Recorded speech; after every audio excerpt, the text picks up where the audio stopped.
This is a video on how to enter authorizations for a patient.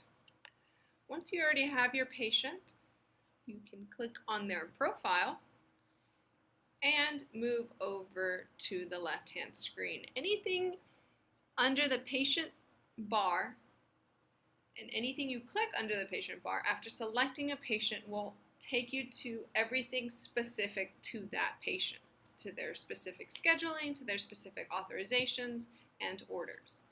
As you can see, this patient doesn't have an authorization yet, as we're about to add it. So here's my patient. That's who we're going to be adding. Again, you'll see another plus sign here. So the patient I want to add is right here. The payer. You can enter in all the payers you want, and you'll see them populate over here on this payer screen. You go ahead and enter the auth number or the cert number. When is it effective through?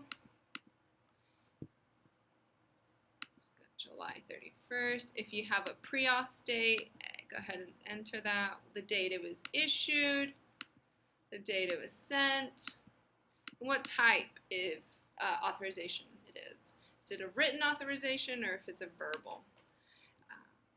The statuses here are utilized to let you know what the status of this authorization is.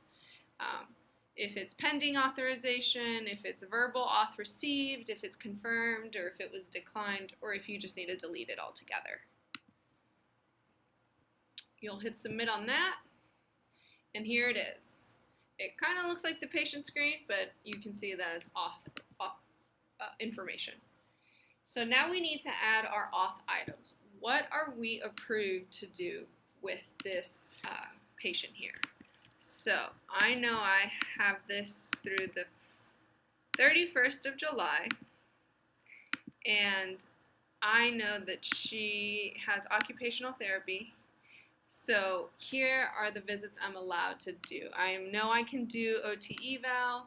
I know I can do an OT re-eval during that time, and I really just need to be able to do OT visits. This is really important if you need to live and die by authorizations.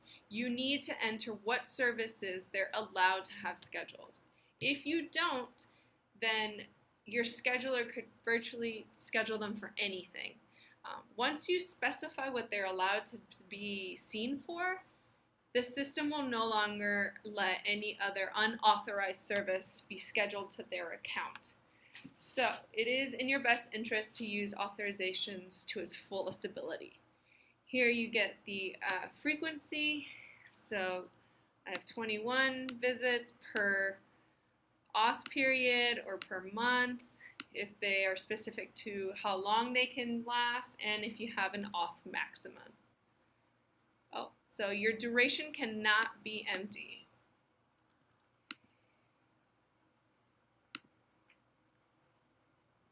There we go. Now that we've entered it, the system will give you a good view of what you have without having to click into it.